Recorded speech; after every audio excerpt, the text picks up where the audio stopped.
상반기 동안 참 열심히 달려오셨습니다.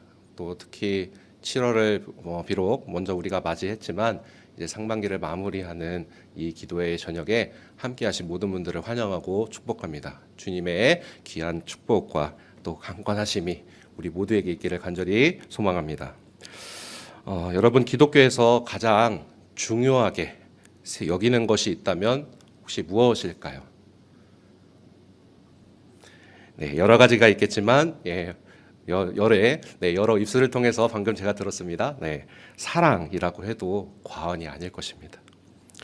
우리가 믿는 하나님을 부를 때 사랑의 하나님, 사랑이 많으신 하나님이라고 많이 부르곤 합니다. 사랑이라는 그 단어 하나만으로 우리 하나님을 참 많이 설명할 수 있기도 하죠. 성경을 통해 하나님은 말씀하시고 우리를 향한 그 당신의 사랑을 다 기록해 놓으셨습니다. 우리가 하나님에 대해 무지하거나 또는 알아가는 중이거나 또는 안다고 해도 그 사랑을 완벽하게 이해하고 또 품는 것은 어려운 일일 것 같습니다. 하지만 그럼에도 성도는 하나님의 사랑을 아는데 힘쓰고 애써야 합니다. 왜냐하면 하나님께서 그렇게 살기를 원하시기 때문입니다. 하나님께서 다스리시는 하나님 나라, 또 그 나라의 백성으로 살아가는 사람들이 하나님을 따라 사랑하며 살기를 원하시기 때문입니다. 세상의 수많은 형태로 사랑을 이야기합니다. 드라마, 영화, 노래, 수많은 문화 매체들을 통해 잘 들여다보면 많은 사람들이 그토록 사랑을 많이 노래합니다. 근데 하나님을 따라 사랑하며 우리가 산다는 것, 그 사랑을 우리가 그러면은 무엇을 통해 본받아야 할까? 바로 수많은 문화와 매체들이 표현하지만 삼위일체 우리 하나님만큼 사랑을 제대로 표현해 주신 분은 없을 것입니다. 크신 사랑을 베푸셔서 우리를 자녀 삼아 주신 일만 하더라도 그 사랑을 우리가 느낄 수 있지 않습니까?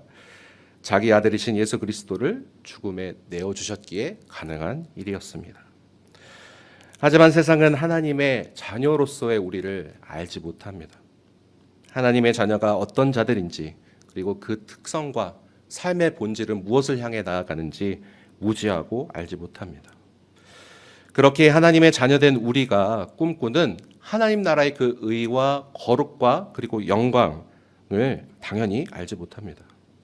그들은 우리의 아버지 되신 하나님을 알지 못하기 때문입니다. 그러나 그럴수록 그렇기에 우리는 하나님의 사랑을 더 깊이 묵상해야 합니다. 하나님의 사랑으로 우리가 자녀가 되었습니다. 무릇 자녀라면 아버지를 닮기 마련입니다. 저희 집에 이제 루아가 있는데 루아가 100일쯤 이제 되기 시작하면서 매일 보지만 볼 때마다 놀라는 게 하관이 저를 계속 닮아가는 겁니다. 첫째 딸은 아빠를 닮는다더니 저보다는 좀 이쁜 아내를 더 닮았으면 좋겠는데 그만 이제 저를 닮고 그랬으면 좋겠는데 계속 닮아가는 모습을 보면서 웃고 하는데요. 자는 모습도 닮아서 가끔 저랑 낮잠을 같이 잘 때 되면 저랑 똑같은 자세로 자고 있는 딸을 보면서 놀래곤 합니다. 이처럼 우리의 자녀 그리고 자녀 손들까지도 볼 때 닮는다는 것이 무엇인지 우리는 압니다. 그러니 우리도 마찬가지죠. 하나님의 자녀란 아버지 되신 하나님을 닮은 자들이라는 의미겠죠. 하나님의 자녀가 되려면 우리가 먼저 죄가 사해지고 그러니까 자녀됨이 인정받아야겠죠. 우리 같은 죄인들을 자녀 삼으시기 위해서 하신 그 모든 일들, 어떤 것들을 하셨는지 우리는 같이 그것들을 기억하고 공유하며 또 함께 예배하는 공동체입니다. 요한일서 3장, 오늘 본문 3장인데요. 3장 1절을 우리 함께 보시겠습니다. 시작. 보라, 아버지께서 어떠한 사랑을 우리에게 베푸사 하나님의 자녀라 일컬음을 받게 하셨는가. 우리가 그러하도다. 그러므로 세상이 우리를 알지 못함은 그를 알지 못함이라. 아멘. 우리가 도대체 어떠한 사랑을 받았는가. 그의 아들을 이 땅에 보내시고 우리를 대신하여 진노의 잔을 대신 마시게 하심으로 십자가에서 형벌 대속적 죽음을 맞이하셨습니다. 죽음에 머무르지 않고 부활하시어 믿음의 자녀들에게 부활의 산 소망이 되셨고 승천하심으로 주가 되셔서 모든 온 우주 만물을 그의 발 앞에 무릎을 꿇게 하셔. 그래서 우리는 그분을 우리 주 예수 그리스도라 부릅니다.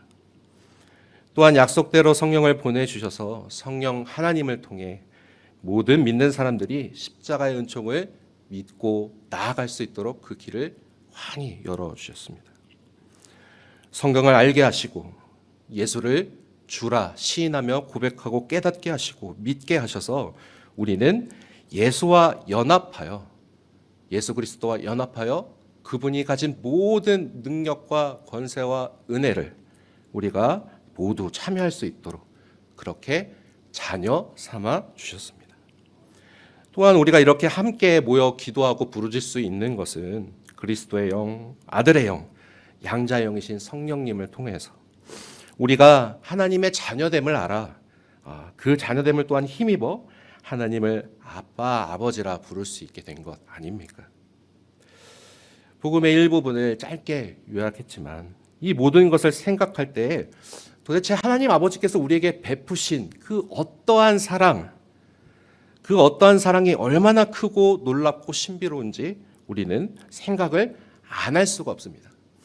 신앙생활을 하면 할수록 믿음의 시간이 견고해지고 깊어지면 깊어질수록 이것을 매일 상고할 수밖에 없습니다.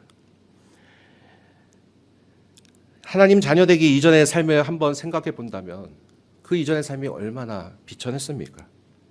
전력을 다해 하나님을 대적하고 원수로 살았던 나의 모습, 이 나의 모습이 어떻게 그분의 자녀가 될 수 있었는지 이 놀라운 은혜를 우리는 늘 상고하고 기억하고 또 주목하고 늘 언제나 마음판에 깊이 새겨야만 합니다.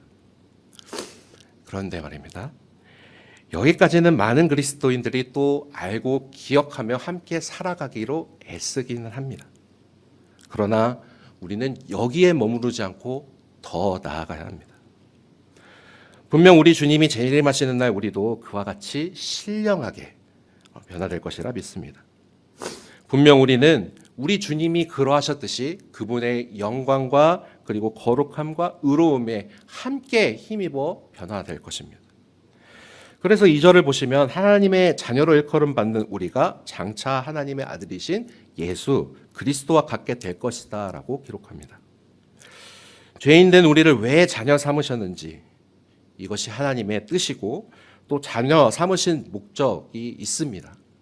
하나님께서 뜻을 품으셨기에 하나님께서 모든 인류를 다시 그 나라에 드리게끔 하시고자 꿈을 꾸시고 목적을 품으셨기에 반드시 그렇게 하실 것입니다. 즉 하나님께서는 우리로 하여금 그 아들의 형상, 바로 우리 주 예수 그리스도의 형상을 본받게 하기 위하여 미리 아셨고 또 그렇게 계획하셨고 계속해서 그 경륜을 여기까지 이끌어 오셨습니다.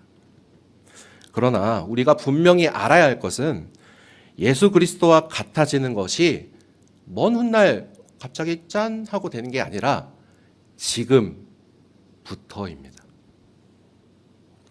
지금부터 우리는 예수 그리스도와 같아져야 합니다. 청년 세대들 중에 이런 말을 종종 하는 친구들이 분명히 있을 것입니다. 아, 이번 생은 틀렸어. 이 생 망이야. 라고 가끔씩 삶을 한탄하는 말을 듣곤 하는데 아닙니다. 이 생에서는 마음대로 막 살다가 마지막 때에 우리 주님 나팔 불시네 오시네 주 오시네 할렐루야 내가 주를 믿습니다 이렇게 짠 하고 변화가 쉽게 되겠습니까? 그것은 성경의 가르침이 아닙니다. 지금 당장 시작해야 합니다. 점점 우리는 예수님처럼 같아져야 합니다. 삶을 살아내야 합니다. 예수님과 같이 거룩함으로 성화되어야 합니다. 그리스도의 장성한 분량까지 이르기를 소망하며 그의 깨끗하심을 쫓아 우리도 깨끗하기를 갈망하며 쫓아가야 합니다. 이것이 어떻게 가능할까요? 예수 그리스도를 믿기로 작정한 순간부터 나의 옛사람은 죽고 한 새 사람이 되어 우리는 변화되었기 때문입니다. 그리고 또한 성령 하나님께서 우리 안에 내주, 역사, 교통하심으로 말미암아 내 마음 가운데 좌정하셔서 그리스도와 계속해서 연합할 수 있도록 도우시기 때문입니다. 지금 그 성령님께서 여러분을 이 자리로 초대하시고 또 함께 계시는 줄로 믿습니다. 그렇다면 예수를 믿고 그 안에 거한다는 사람이 죄를 지속적으로 또한 고의로 범할 수 있을까요? 아니요, 그렇지 않습니다. 예수님이 이 땅에 오셔서 하신 모든 사역의 목적은 우리의 죄를 없애는 것이었습니다. 죄가 없어야 의롭다 칭함을 받을 수 있습니다. 잘 아시듯이 하나님은 거룩하시기 때문에 죄를 미워하시고 죄가 있는 자는 그 앞에 그 면전을 그 얼굴을 배울 수가 없습니다. 그의 영광에 이르러야 우리는 구원을 받을 수 있는 것이기에 주님께서 우리에게 하신 일, 가장 큰 일이 바로 우리를 의롭게 하시기 위함 일이죠. 하지만 우리의 삶의 주변을 살펴보면 아우르는 우리의 상황들은 다릅니다. 우리는 매 순간 선택의 기로에 놓여 있지 않습니까? 마음과 생각이 언제나 번민으로 가득 차고 이거는 하지 말아야지 알면서도 어느새 내가 하고 있는 모습을 발견할 때도 있지 않습니까? 내 마음과 생각대로 잘 컨트롤되지 않을 때가 있는 언변과 생각 그리고 행동들. 범죄하지 않는다라고 했지만 죄를 하나도 짓지 않는다는 의미가 아닙니다. 그러나 그리스도와 연합한 성도는 어떤 변화가 있냐? 죄를 죄로 인식하고 유혹이 나에게 다가올 때에 죄와 싸워서 이기고 또 이기며 그 승리를 통하여서 점점 더 거룩하게 살아내는 것, 삶을 그렇게 거룩하게 살도록 애쓰는 것, 그것이 바로 세상 사람과 그리스도를 믿는 성도의 차이점입니다. 그래서 4절을 보시면 죄를 짓는 자마다 불법을 행한다라고 기록합니다. 이는 고의적이고 지속적이며 반복적으로 죄를 지으면서 괜찮아, 이 정도쯤이야 라고 생각하는 사람들입니다. 그들은 죄와 싸우지도 않고 죄를 지었을 때 애통하지도 않으니 죄를 이기고 점점 더 거룩해지려는 모습은 당연히 찾을 수 없습니다. 그렇다면 교회로 모인 백성들, 우리 하나님의 자녀된 우리, 주님 안에서 거룩함을 입은 성도들은 어떻게 해야 할까요? 11절을 함께 보시겠습니다. 11절 시작. 우리는 서로 사랑할지니 이는 너희가 처음부터 들은 소식이라. 아멘. 바로 오늘 제목대로 우리가 서로 사랑해야 합니다. 이것은 복음과 함께 처음부터 전해진 계명이자 말씀입니다. 요한일서 2장 24절에 이렇게 기록합니다. 너희가 처음부터 들은 것을 너희 안에 거하게 하라라고 기록합니다. 7절에서는 내가 새 계명을 너희에게 쓰는 것이 아니라 내가 처음부터 가진 옛 계명이니 이 옛 계명은 너희가 들은 바 말씀이라라고 말합니다. 즉 우리가 예수 그리스도를 믿고 또 복음을 들을 때부터 이미 우리는 그 계명을 알았습니다. 지난 주일에도 우리가 함께 들었습니다. 요한복음 13장 34절에서 35절 새 계명을 너희에게 주노니 서로 사랑하라. 내가 너희를 사랑한 것 같이 너희도 서로 사랑하라. 너희가 서로 사랑할 때에야 너희가 내 제자인 줄 알리라. 사도 바울은 로마서에서 유대인들이 그토록 따르는 율법에 대하여 설명하기를 우리의 죄를 비추는 거울의 역할이며 하나님께서 우리에게 주신 그 법이기 때문에 선하고 거룩하고 의롭다라고 말합니다. 세상 모든 사람 그 어느 누구도 율법을 그러나 완전하게 지킬 수 있는 사람은 아무도 없었습니다. 예수님을 제외하고 말입니다. 그러나 우리는 그저 예수 보혈을 의지하여 의롭다 칭함을 받는 것 외에는 우리에게는 구원의 길이 없습니다. 다른 이름을 주신 적이 없다고 기록하지 않습니까? 그러나 우리 주님은 율법을 폐하신 것이 아니라 도리어 완성하셨습니다. 사랑으로 그 율법을 완성하시어 폐하신 것이 아니라 도리어 완성하신 모습을 보여주신 것입니다. 어떻게 그것이 가능할까요? 하나님을 사랑하고 이웃을 사랑하는 것, 십계명에 적힌 대로 사랑을 할 때 우리는 내 이웃을 내 몸과 같이 사랑할 때 율법이 완성되는 것이다 라고 주님은 말씀합니다. 그렇기에 복음은 윤리와 함께 전파됩니다. 우리가 복음을 믿으며 나아갈 때 세상의 도덕과 윤리 이런 것들이라고 생각할 게 아니라 복음 안에 그 윤리도 함께 포함되어 같이 전파되는 것입니다. 이 둘은 서로 나뉘어지지가 않습니다. 우리가 예수 그리스도의 십자가 복음을 믿는다고 한다면 형제 사랑을 뗄래야 뗄 수가 없습니다. 이 둘은 나뉠 수가 없고 동시에 일어나야 합니다. 12절을 보시면 그래서 요한이 이렇게 이야기합니다. 창세기 4장의 첫 살인 사건을 기억하면서 요한은 가인과 같은 자를 마귀에게 속한 자라고 소개합니다. 왜 그렇습니까? 형제를 사랑하지 않고 미워하는 것은 살인하는 것과 같다라고 비유하며 말합니다. 이는 곧 마귀에게 속한 자, 단순히 그 형제를 미워하는 것뿐만 아니라 형제가 행하는 의로움까지 미워했으니 그 안에 나타나신 의로우신 하나님을 대적하는 것과 같기 때문입니다. 비단 가인뿐입니까? 우리가 세상을 바라보십시오. 세상을 바라볼 때 마귀의 자녀가 하나님의 자녀를 미워하는 일은 그래서 당연한 일입니다. 그래서 13절에 형제들아 세상이 너희를 미워하여도 이상히 여기지 말라라고 요한은 말합니다. 불의한 마귀는 의를 행하는 하나님의 자녀들까지도 미워하고 대적합니다. 의를 행함으로 하나님께 영광 돌리는 자들을 대적합니다. 그리고 마귀에 속한 자는 하나님과 하나님의 자녀들을 미워합니다. 그리고 그 미움의 극계에 달한 결과가 첫 살인으로 나타난 결과가 우리는 창세기 4장에 기록됨을 압니다. 아시는 대로 요한복음과 요한서신을 적은 이 사도 요한의 별명이 있습니다. 바로 사랑의 사도입니다.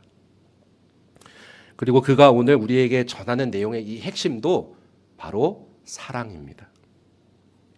그러기에 사랑하는 성도 여러분, 오늘 본문을 통해서도 우리가 간곡히 나누고 기억하며 행해야 할 것은 바로 서로 사랑하는 것입니다. 나 자신을, 내 가족을, 나의 영역을, 나의 것을 사랑하는 것은 어쩌면 지극히 당연한 것일지도 모릅니다. 할 수만 있다면 할 수 있는 것이 바로 내 바운더리, 내 영역 안에 있는 것을 사랑하는 것일지도 모릅니다. 그러나 성경은 우리에게 그 넘어 나를 넘어 나의 이웃까지 사랑하라고 강권합니다. 우리가 예수 그리스도를 믿고 연합함으로 하나님으로부터 난 자라면, 하나님을 안다면 하나님과 앞서 말씀드린 대로 닮아가야겠죠. 하나님의 사랑을 닮아가 그렇기에 우리가 서로 사랑하는 것이 마땅합니다. 하나님은 사랑의 하나님이시기에 우리가 하나님의 사랑을 닮아 서로 사랑하면 두세 사람이 모인 곳 가운데도 내가 함께 있겠다고 약속하신 그 주님, 그렇기에 하나님이 그 가운데 함께 계시고 서로 사랑하는 무리가 모인 이 교회 안에 하나님이 함께 하십니다.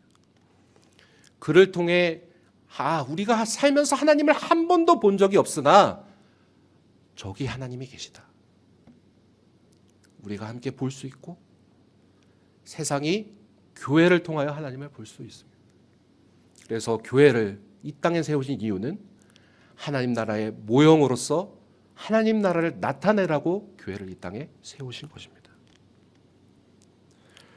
반대로 요한은 또한 우리에게 경고합니다.